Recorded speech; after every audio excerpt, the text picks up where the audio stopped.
So here we are, we have 4 cosine squared of 2x minus 3 equals 0. We're going to do all the things that we've been doing, and we're just going to basically put them all together. So first things first, we say the standard period for cosine is 2 pi. Then we isolate the trig function. So that's going to give us cosine squared of 2x is equal to 3 over 4. Then we're going to square root both sides, and when we square root both sides, we get a plus or minus. So the cosine of 2x is equal to plus or minus the square root of 3 over 2. And the period for cosine is 2 pi. However, we're going to be talking about the positive and negative values. So cosine is the first ordered value in the ordered pair. So we know we're talking about the pi over 6 angles, and we're talking about all of the pi over 6 angles because of the plus or minus in front of that ratio. So that's going to give us pi over 6, and then 1 pi later, 7 pi over 6. It's also going to give us 5 pi over 6, and then 1 pi later, 11 pi over 6. So we're going to have all 4 pi over 6s, but we won't need 4 equations, and that's because pi over 6 and 7 pi over 6 make a straight line. 5 pi over 6 and 11 pi over 6 make a straight line. So 2x equals 5 pi, let's start with the first quadrant. 2x equals pi over 6 plus n pi. 2x equals 5 pi over 6 plus n pi. I'm going to multiply everything by 1/2. The reason I multiply by 1/2 and I don't divide by 2 is because of the fraction in the pi over 6. So the 2's cancel, and that gives us x equals pi over 12 plus n pi over 2. When I take the second equation and I multiply everything by 1/2,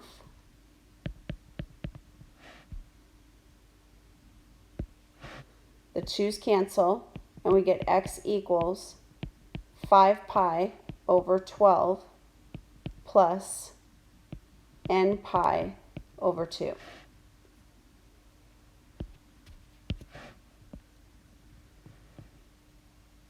So in this case, we have 2 different answers that produce an infinite number of answers. Now, just me saying produces an infinite number of answers should give you some insight as to, it produces. I wonder what that means. I'm going to show you what that means. So we're going to take the sine of x over 2 equals 0, very simple, and we're going to solve in the interval of 0 to 2 pi. So with it being simple, we're not going to get hung up on all the other stuff. We're going to be able to go right to the process. So the sine of an angle is equal to 0 when y is equal to 0. So that's going to happen at 0 radians and pi radians. Those happen to be on a straight line. So my answer is going to be the angle equals 0 plus n pi. I'm going to multiply every term by 2, and I get x equals 0 plus 2n pi. Now you're saying, oh, I think she messed up because she was only supposed to solve in the interval. Well, I understand I was supposed to solve just in the interval, but when you have a multiple angle,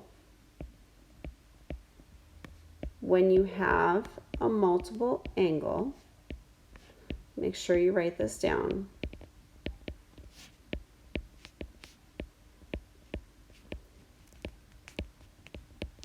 You must solve for all solutions first. And then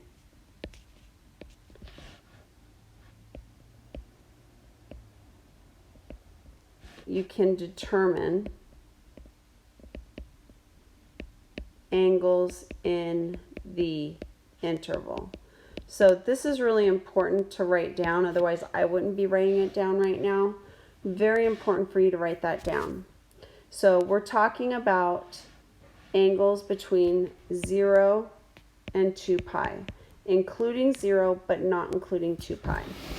So once you've solved for all solutions, then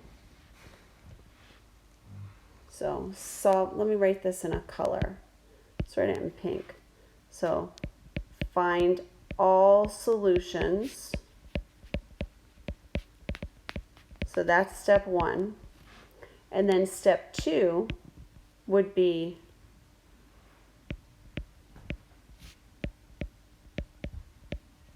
values in for n starting with 0 to find specific solutions. I went right over my my grid. Okay, so when n is 0, I have 0 plus 2 times 0 times pi. Well, 0 plus 0 is 0. 0 is within the interval. So I'm going to highlight the interval right here. The interval is 0 to 2 pi. 0 is within the interval, so 0 is going to be an answer. Then we're going to say, let's try n equals 1. So we start with this 0 right here, 0 plus 2 times 1 times pi.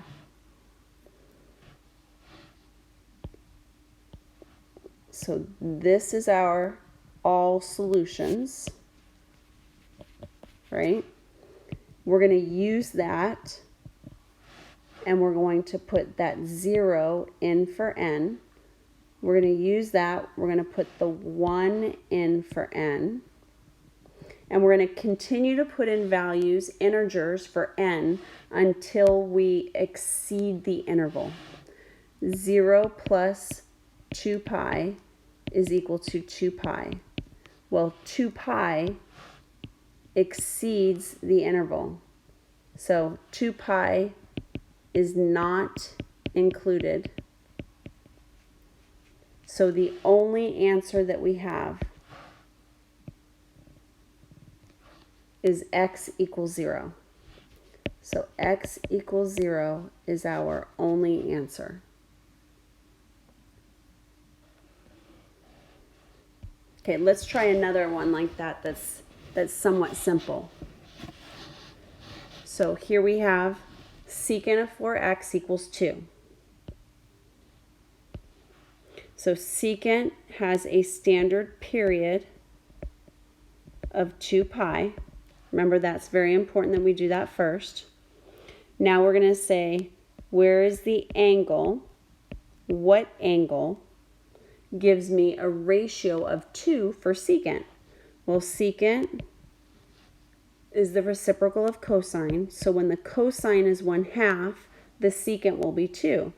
And that's going to happen at pi over 3 angles. Well, the period is 2 pi, so it's going to be a pi over 3 angle in quadrant 1. And it's a pi over 3 angle in quadrant 4.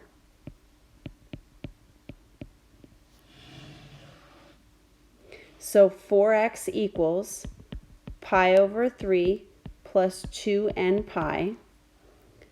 4x equals 5 pi over 3 plus 2n pi.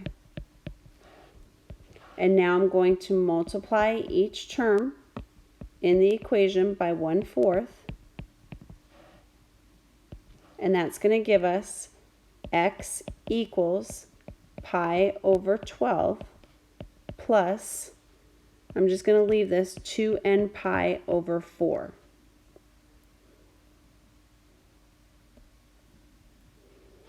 Now I'm going to need a common denominator, so I'm going to multiply this by 3, multiply this by 3, and I get x equals pi over 12 plus 6n pi over 12. And the reason I need to do that is because I'm going to be putting values in for n. When n is 0, I have pi over 12 plus 0 pi over 12, right? 6 times 0 is 0, so I'm not adding anything, so I get pi over 12. When n is equal to 1, we get pi over 12 plus 6 times 1 pi over 12. 1 pi over 12 plus 6 pi over 12 is 7 pi over 12.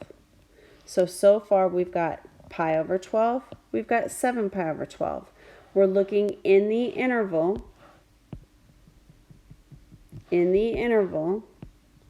of 0 to 2 pi. 7 pi over 12 does not exceed that. We're not going to exceed 2 pi until we get to 24 pi over 12. So we're going to put n equals 3, pi over 12 plus 6 times, I don't know why I said 3, it's 2, n equals 2, 6 times 2 pi over 12, put a 0 in, a 1 in, a 2 in, 1 pi plus 12 pi is 13 pi over 12. So we keep going. N equals 3 now. 1 pi over 12 plus 6 times 3 pi over 12. Well, 1 plus 18 is 19 pi over 12. Put a 4 in. Pi over 12 plus 6 times 4 pi over 12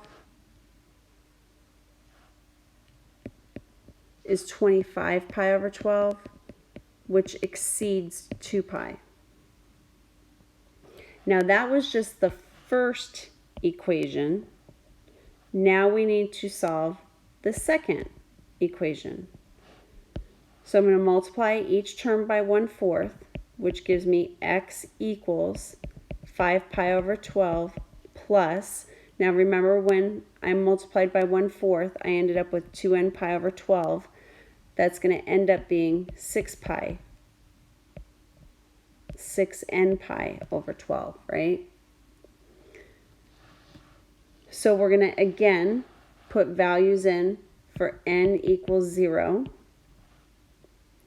That's going to give us just 5 pi over 12. When n equals 1, 5 pi plus 6 pi is 11 pi over 12.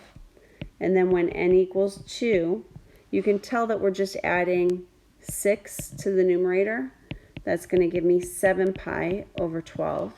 And then when I substitute in 3, if I add 6 again to the numerator, I get 23 pi over 12. And if we were to add one more time, we would get 29 pi over 12, which exceeds 2 pi. Therefore, our answers, are you ready for this? Because I got room down here. Pi over 12, 7 pi over 12, 13 pi over 12, 19 pi over 12, 5 pi over 12, there's a lot of answers, 11 pi over 12, 17 pi over 12, and our final answer of 23 pi over 12. So that's a lot of answers. Specifically, it's 2, 4, 6, 8 answers. 8 answers. 8 answers. We normally, here's our normal. Our normal is getting 1, 2 answers, right? So normal 2 answers normally. But we ended up with 8 answers, and our multiple angle